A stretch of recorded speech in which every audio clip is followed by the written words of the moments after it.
Welcome to கண்ணாப்பினா சமையல். Hi friends, இன்றைக்கி நம்ம சேனலில் ஒரு ப்ரிப்ரேஷன் வீடியோ தான் பார்க்க போகிறோம். அது 1 வீக்குக்கு தேவையான மீல் பிளானிங்காகவும் நம்ம கன்சிடர் பண்ணிக்கலாம். நம்ம ஃபுல் வீடியோ பார்க்குறதுக்கு முன்னாடி நம்ம சேனலை இப்போ தான் ஃபஸ்ட் டைம் பார்க்குறீங்கன்னா மறக்காமல் சப்ஸ்கிரைப் பண்ணிவிடுங்க. உங்கள் ஃப்ரெண்ட்ஸ் அண்ட் ஃபேமிலி மெம்பர்ஸுக்கும் இந்த வீடியோஸை ஷேர் பண்ண மறந்துடாதீங்க. இப்போ வாங்க நம்ம என்னென்னலாம் ப்ரிப்பேர் பண்ண போகிறோங்கிறத பார்க்கலாம். மற்ற ஊர்களில் கிடைக்கிற மாதிரி நாங்கள் இருக்க ஊர்களில் பார்த்திங்கன்னா கலப்படமானது இல்லை கலர் பண்ணது இந்த மாதிரி எந்த பொருளுமே மோஸ்ட்லி கிடைக்காது. ரேர் வந்து நம்ம வீட்லேயே கிடைக்கிற பொருளை தான் எடுத்துகிட்டு வந்து இங்கே சேல் பண்ணுவாங்க. அந்த மாதிரி தான் கீரையும் சரி, முருங்கைக்காய், வெண்டைக்காய் இந்த மாதிரி பொருளாமே வீட்டு பக்கத்துலேயே விளைவிக்கிற இடத்துலேருந்து எடுத்து வந்து எனக்கு கொடுத்தது. அந்த மாதிரி தான் ஒரு அக்கா எனக்கு வந்து எடுத்து வந்து கொடுத்துருந்தாங்க. அவங்ககிட்ட 2 கட்டு கீரை, அவரைக்காய், வெண்டைக்காய், முருங்காய் இந்த மாதிரி நாட்டு காய்கறிகள் எல்லாமே வாங்கிட்டோம். இதுக்காக நம்ம மார்க்கெட் போய் வாங்கின அவசியம் இருக்காது. மோஸ்ட்லி வந்து வீட்டு பக்கமே வரதுனால அவங்களுக்கும் இது ஒரு பிஸ்னஸாக இருக்கும்னுட்டு நான் வீட்டுக்கிட்டே வாங்கிறது. இப்போ காய்கறிகள் எல்லாமே அப்படியே வந்து வாஷ் பண்ணிவிட்டு ஸ்டோர் பண்ணுறது கிடையாது, கட் பண்ணி ஸ்டோர் பண்ணிக்க போகிறேன். அப்போ தான் வந்து காலையில் வந்து சமைக்கும் பொழுது கொஞ்சம் ஈஸியாக செஞ்சு முடிக்க முடியும்.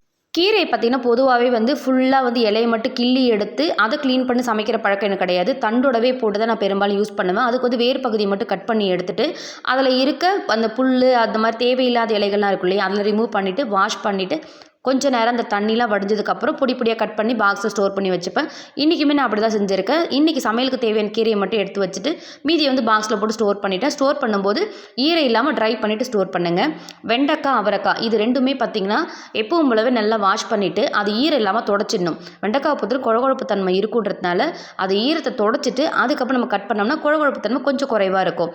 அவரைக்காயில் இருக்க ஈரமெல்லாம் வற்றதுக்கப்புறம் அவரைக்காய் எந்த சைஸுக்கு தேவையோ அதை கட் பண்ணிவிட்டு திரும்பவுமே ஈரத்துணி இல்லாமல் வெறும் ட்ரை கிளாத்தில் போட்டு அதை நாம் கொஞ்சம் நேரம் வந்து உணர வச்சிடணும். அப்படி உணர வைக்கும்பொழுது இன்னுமே அதில் இருக்க குழகுழப்புத்தன்மை போயிட்டு நமக்கு சமைக்கும் போது ஃப்ரெஷ்ஷாக தெரியும். அது சமைக்கும் போது அந்த பிசுபிசுப்பு தன்மையும் நமக்கு கம்மியாக இருக்கும். இப்போ நான் காமிச்சிருக்க இதே போல் தான் நான் வந்து வெண்டைக்காவும் சரி கீரையும் சரி கட் பண்ணி எடுத்திருந்தேன். இப்போ எல்லாருமே யோசிக்கலாம், இப்படி கட் பண்ணி நம்ம ஸ்டோர் பண்ணி யூஸ் பண்ணுறது மூலம் முழுசாக வந்து சத்துக்கள் கிடைக்காது, இது வேஸ்ட்டு தான், இதுமாதிரி ஸ்டோர் பண்ணி யூஸ் பண்ணக்கூடாதுன்னு நீங்கள் எல்லாருமே சொல்லலாம். ஆனால் நான் அதை அப்படி யூஸ் பண்ணலை. ஃப்ரெஷ்ஷாக கட் பண்ணி சமைக்கும்பொழுது சம்டைம்ஸ் வந்து லேட் ஆகும், சமைக்கிறது டைம் இருக்காது, இல்லை கீரை வாங்கிட்டு வந்து சமைக்கணும். அப்போது நியர்பை ஏரியாவில் இருக்கவங்க ஸ்கூலில் கொண்டு போய் கொடுத்து சமாளிச்சிக்கலாம். இல்லாத டைமில் என்ன பண்ண முடியும்? அதனால் நான் என்ன செய்யறது, வாரத்தில் 2 நாள் கீரை, வாழைத்தண்டு, அப்புறம் காய்கறி பொரியல் இந்த மாதிரி கம்பல்சரி மதியத்தில் கொடுக்க தான் நான் ட்ரை பண்ணுவேன். ஏன்னு பார்த்தீங்கன்னா நைட்டும் சரி காலையிலையும் சரி மோஸ்ட்லி வந்து டிஃபன் ஐட்டம் தான் சாப்பிடுவாங்க. அதை கம்பேர் பண்ணும்போது தினம் தினம் நாம் இந்த மாதிரி மிக்ஸ்டு ரைஸாகவே கொடுக்கறதுனால அதிகப்படியான சத்துக்கள் பசங்களுக்கு கிடைக்காமலே போகும். அதை கம்பேர் பண்ணும்போது நான் கட் பண்ணி ஸ்டோர் பண்ணி வச்சு கொடுக்கறதுல அட்லீஸ்ட் ஒரு 50% சத்து அவங்களுக்கு கிடைச்சா கூட சந்தோஷம் தான் எனக்கு. அதனால் காய்கறி எல்லாமே நான் கட் பண்ணி வச்சுக்கிட்டேன்னா சமைக்கிறதுக்கு ஈஸியாக இருக்கும். நம்ம உடம்பும் எல்லா டைமும் நமக்கு சப்போர்ட் பண்ணாது. முடியாத அன்னைக்கு இந்த மாதிரி ரெடி பண்ணி வச்சிட்டோம்னா நமக்கு சமைக்கிறதுக்கு ஈஸியாக இருக்கும். என்ன சமைக்க போகிறோன்ற குழப்பமும் இல்லாமல் இருக்கும். அன்னன்னைக்கு எல்லா பொருளையும் யூஸ் பண்ணிக்கலாம். முருங்கைக்காயை நமக்கு தேவையான சைஸில் கட் பண்ணிவிட்டு பாகக்காயில் இருக்க அந்த விதையை மட்டும் நீக்கிட்டு வச்சோம்னா பாகக்காய் சீக்கிரமாக கெட்டு போகாது. புடலங்காவுடைய மேல் பகுதியில் சுண்ணாம்பு மாதிரி படிச்சிருக்க அந்த வெள்ளையாக இருக்கு இல்லையா, அதை சீவிட்டு அதுக்கப்புறம் நீங்கள் என்ன சைஸ் தேவையோ அதுக்கு தகுந்த மாதிரி பொடி பொடியாக கட் பண்ணி வச்சுக்கலாம். இந்த புடலங்காவை கட் பண்ணுற மாதிரியே கேரட், பீட்ரூட், கோஸ், குடமிளகான்னு எல்லாத்தையுமே ஒரே மாதிரி சைஸில் பொடி பொடியாகவே கட் பண்ணி வச்சுக்கிட்டேன். ஏன் ஒரே மாதிரி சைஸில் கட் பண்ணுறேன்னு பார்த்தீங்கன்னா தேவைப்படும் போது இது கூட்டு வைக்கிறதுக்கோ பொரியல் செய்கிறதுக்கோ அப்படி இல்லைன்னா சட்னியாக மேக் பண்ணுறதுக்கோ இல்லை வதக்கிட்டு அதை தோசை மாவில் கலந்து வந்து சுட்டு எடுக்கிறதுக்கோ கூட நமக்கு இந்த சைஸ் வந்து கம்ஃபர்டபுளாக இருக்கும். அதனால் இந்த சைஸில் நான் எல்லாத்தையுமே கட் பண்ணி எடுத்துக்கிட்டேன். எல்லா வெஜிடபிள்ஸும் கட் பண்ணுறது காமிச்சின்னா வீடியோட லென்த்து வந்து ஜாஸ்தியாக இருக்கும். அதனால் அது ஸ்டோர் பண்ணுறதை மட்டும் உங்கள்கிட்ட காமிக்கிறேன். நீங்கள் தம்ப்நெயிலே பார்த்துருப்பீங்க, 8 ரூபாயில் ஸ்டோரேஜ் பாக்ஸ் ஆனிட்டு அது என்னடா அது 8 ரூபாயில் ஸ்டோரேஜ் பாக்ஸுன்ட்டு நம்ம விதவிதமாக நிறைய டைப்பில் பாக்ஸஸ்லாம் பார்த்துருப்போம். ஏழைக்கேற்ற எள்ளுருண்டைங்கிற மாதிரி 8 ரூபாயில் ஒரு ஸ்டோரேஜ் பாக்ஸை வந்து நான் ஆர்கனைஸ் பண்ணியிருக்கேன். இது நான் ஏற்கனவே நிறைய முறை காமிச்சிருக்கேன்.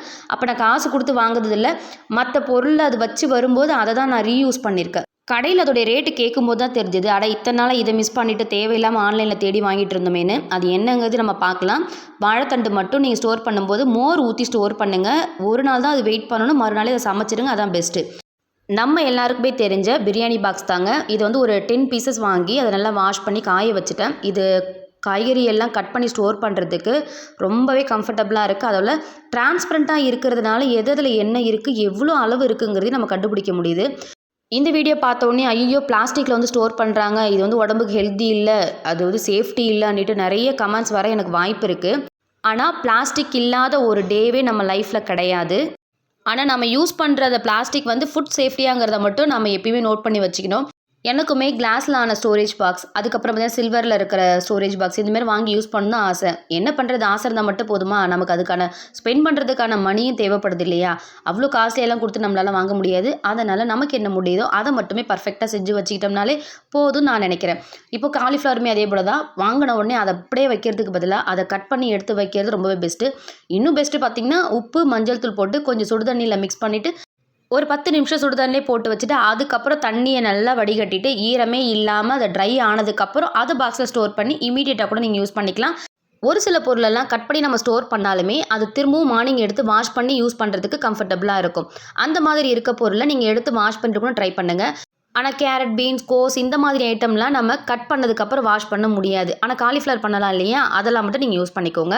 அடுத்தது வாழைப்பூ பார்த்திங்கன்னா, அதில் இருக்க அந்த தலைப்பகுதியும் அதில் இருக்க அந்த தாள் மாதிரி இருக்கு அதை மட்டும் ரிமூவ் பண்ணிவிட்டு பொடி பொடியாக கட் பண்ணாமல் அப்படியே வந்து ஸ்டோர் பண்ணி வச்சுக்கிட்டு தேவைப்படும் போது ஒரு தடவை வாஷ் பண்ணிவிட்டு நமக்கு என்ன செய்யணும்னு தோணுதோ அதுக்கு தகுந்த மாதிரி கட் பண்ணி நம்ம ஸ்டோர் பண்ணி வச்சுக்கலாம். இப்போ பாருங்கள், நான் எல்லா காய்கறியுமே எனக்கு பிடிச்ச மாதிரி எனக்கு கம்ஃபர்டபுளாக இருக்க மாதிரி கட் பண்ணிவிட்டேன். இந்த ₹8 ஸ்டோரேஜ் பாக்ஸ் ரொம்பவே யூஸ்ஃபுல்லாக இருந்தது. ரொம்ப பல்காக வாங்கும்போது இதோட ரேட் வந்து இன்னுமே கம்மியாகும். இது ஸ்டோர் பண்ணதுக்கப்புறம் பார்க்கும்போது ரொம்ப யூனிஃபார்மாக நீட்டாக அழகாக இருந்தது. என்னோடய ஃப்ரிட்ஜுமே பார்க்குறதுக்கு சூப்பராக இருந்தது. சமைக்கும் பொழுது எந்த டிஸ்டர்பன்ஸும் இல்லாமல் ஒரு வாரத்துக்கு தேவையான எல்லாமே நான் கட் பண்ணி ஸ்டோர் பண்ணி வச்சுட்டேன். உங்களுக்கு இந்த வீடியோ பிடிச்சிருந்தா மறக்காமல் ஒரு லைக் கொடுத்துருங்க. நம்ம சேனலை சப்ஸ்கிரைப் பண்ணிவிட்டு பாருங்கள். கூடிய சீக்கிரத்தில் வேறு ஒரு வீடியோவோட மீட் பண்ணலாம். தேங்க்யூ.